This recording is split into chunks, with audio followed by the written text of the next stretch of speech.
And we're live.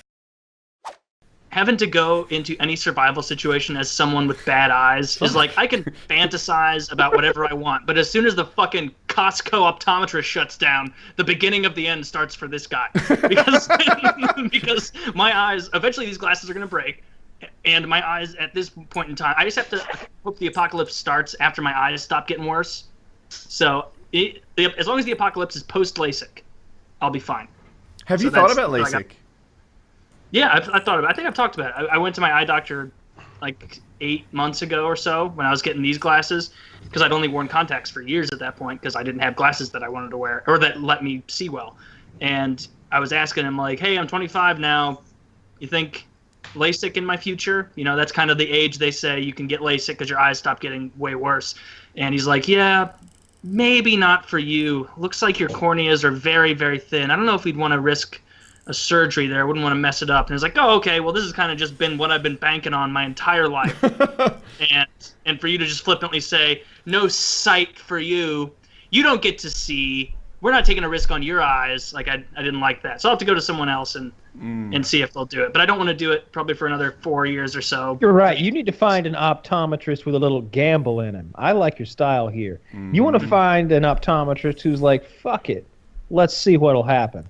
A Mexican optometrist is what I need. Someone who's really going to go in. Well, maybe not in Mexico. I don't think they have any regulations on LASIK surgery in Mexico. But definitely, maybe I do one eye. Please do not move. Yeah. It is a very powerful laser. I've told this story before. So my friend in New York City went to apparently like a highly respected, high class, like super LASIK guy. And he did a great job and ended up well. But he paid $8,000 for his LASIK surgery.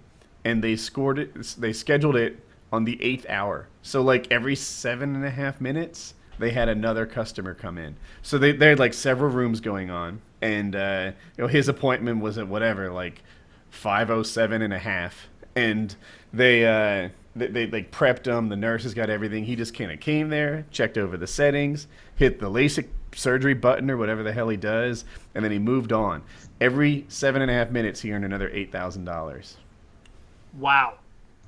And that was in the 90s. That's awesome. Yeah. I would not have gotten LASIK surgery in the 90s. Optometry. Yeah. He's happy. Optometry. He said it felt like his eyes were sandy, like there was sort of sand or grit under there for, I don't know, a day and a half, 2 days. And then he was just, and his vision wasn't better. And then like after that time expired, he was like, oh, it was better. They fixed his eyes. My mother got LASIK twice, and it just didn't take, I guess. No improvement. So don't go to Georgia. Don't go to Georgia. Have you ever seen a video of the surgery of LASIK? I've seen clips. Like, I see the eyes like all crazy open, like a clockwork orange, and then some sort of machine pulling down on them that reminds me of that light they get at you with in the dentist's office. But I haven't watched like a full-on video of the whole procedure. So, fellas, you're talking about eyes. It's kind of crazy, right? They say when you actually lose one of your senses, another sense actually becomes enhanced. So, if you were to lose one of your senses right now, which sense would you want to be enhanced and why? Which would we want? I was like, I know I'm going to lose my sense of smell and become like a premature ejaculator or something. I'm going to be double fucked. Oh, great. So, first of all, what sense do we want to get rid of? Because clearly we don't want to get rid of like the big one, like sight. You lose touch, it's all over. You're burning yourself, cutting yourself, bleeding out. You don't even know it. I could do without taste. I might just get hotter. No, I would rather die than live without taste. Taste is as important as sex. They are equal. I lose my sense of taste, it's bullet to the head. I lose my dick, bullet to the head. Would 18-year-old Kyle have agreed with this? I feel like this is 30-year-old Kyle talking.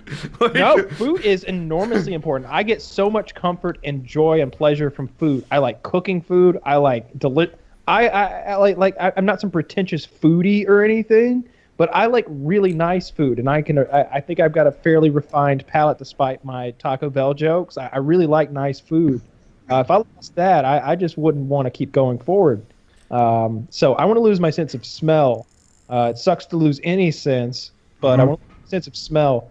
and I would love it if my sense of sight improved to the point where I'm sort of like a superhumanly talented marksman, because I know when I when I use a high-powered scope, I'm more accurate. So I'm thinking, like, if I look through a 12-power scope with 20-5 vision, am I really going to be zoomed in there? Really going to be able to see more detail? Really going to be better? I like the idea of my sight improving to the point where I'm like a human telescope or something.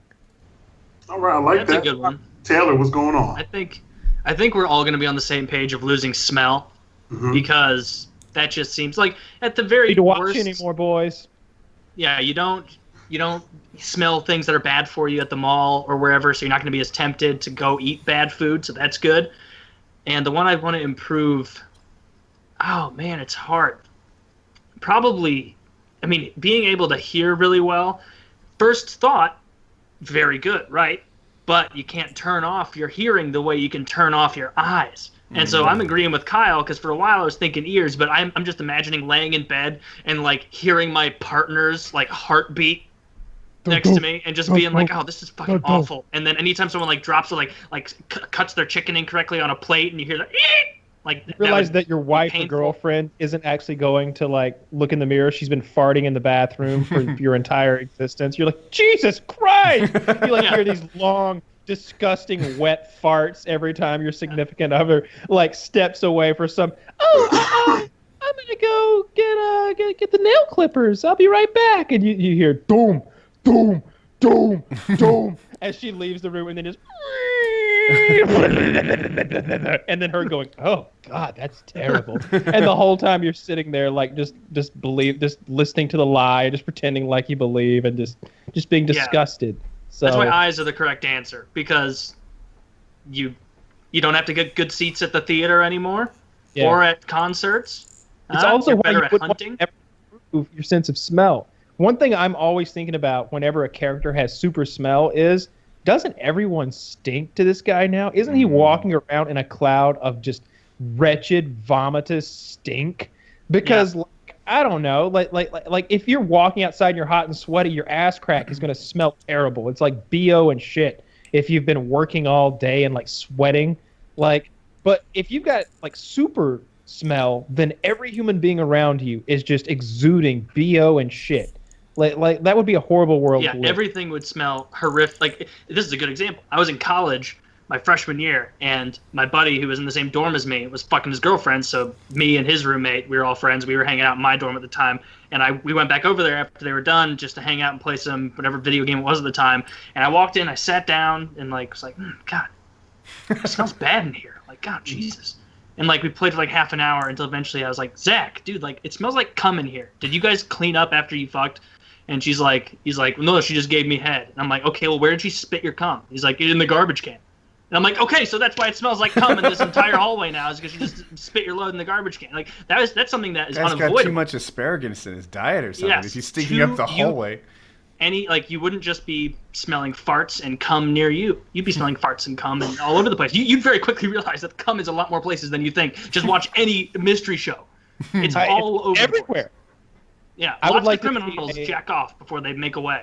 I want an alternate universe comic book where Superman has had enough of listening to the farts and smelling the queefs, and he just flies up to like 4,000 feet and just goes and just roasts all of humanity, so he doesn't have to smell it anymore. So I think I want to get rid of taste. I know there's a pleasure coming from it, but I feel like it would make me thinner and hotter. So you know what? Let's do that. It's like a diet. It's like an appetite suppressant. We'll get rid of taste. The thing I would like to improve about myself is not one of the five senses. If I could, I'd like to be able to tolerate heat more.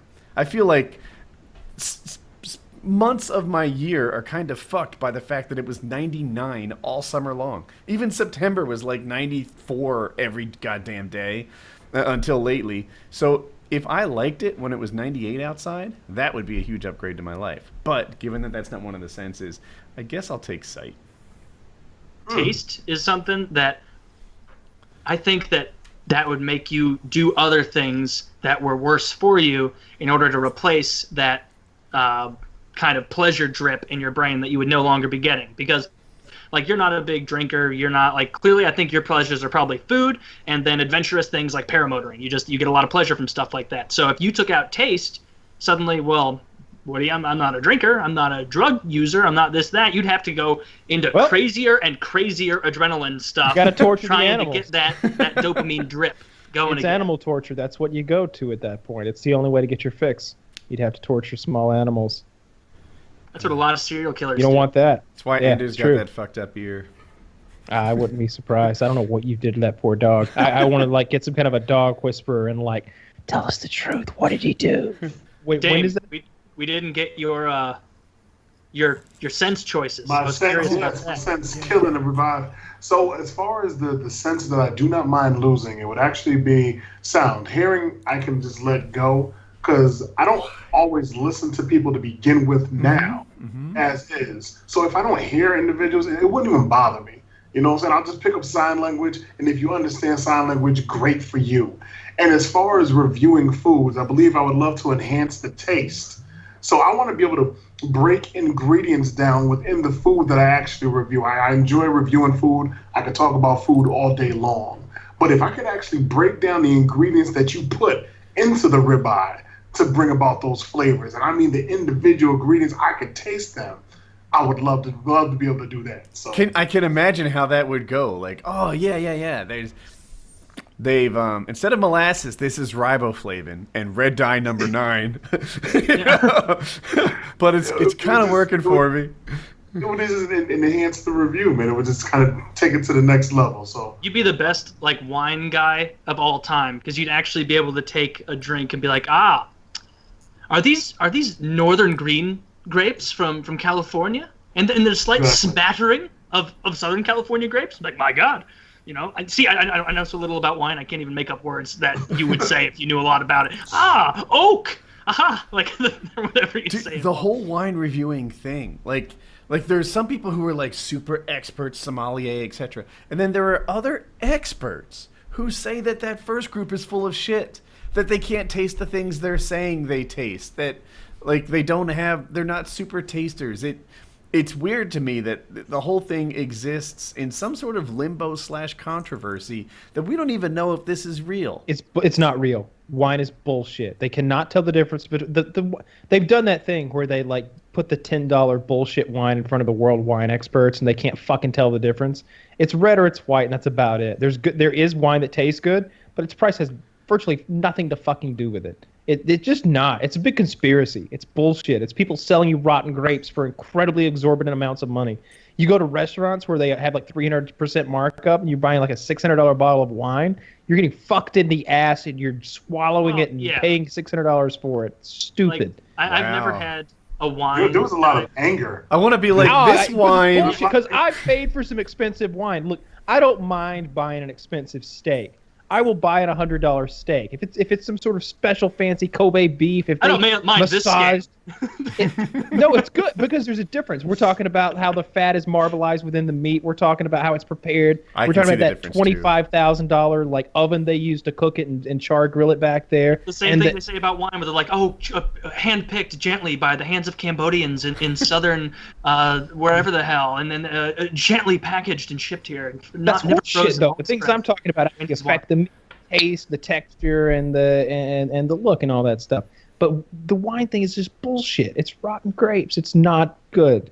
Let me take. I don't mean that it's not good. What I mean is, there's no top tier of wine that's worth more than $100 a bottle. There's just not. I don't believe that. Yeah, I don't think there is either. I just don't. I've never had a wine that I liked as much as like a beer that I kind of like a middle of the road beer beats out like really high quality wine every time. Probably because I don't have a taste for wine, but I don't know. It can't all be a scam, right? I got it. I know. Now I've got a great idea. All right, so here's what we do. I'm gonna go out this week. I'm gonna buy some wines. I'm gonna buy some wines that I think I will enjoy, and I'll do a bit of taste. We'll do a bit of taste testing, perhaps, and we'll break out our breathalyzers. Yes. And we'll see. We'll see how that goes. I don't think that I can tell the difference between between wines. I think I'll make like a taste test with maybe like the cheapest shit I can find and something pretty fancy. Maybe You'll get have like an to 80. have Kitty like label them in like a blind test. Put it on the bottom of a Dixie cup. Write one magic marker letter on the bottom of the Dixie cup. Mix them up. I can't see the bottom until I want to. That's a good idea. I wonder how you would do if you ranked them most expensive to least expensive. Do you think that it would be totally up in the air, or do you think you'd be able to tell? 100% up in the air, and maybe there's some aberration where like, oh look, got them all. He's a wine genius. I'm gonna call bullshit again. Or there may be a situation where I can't get any of them because I don't think anyone can.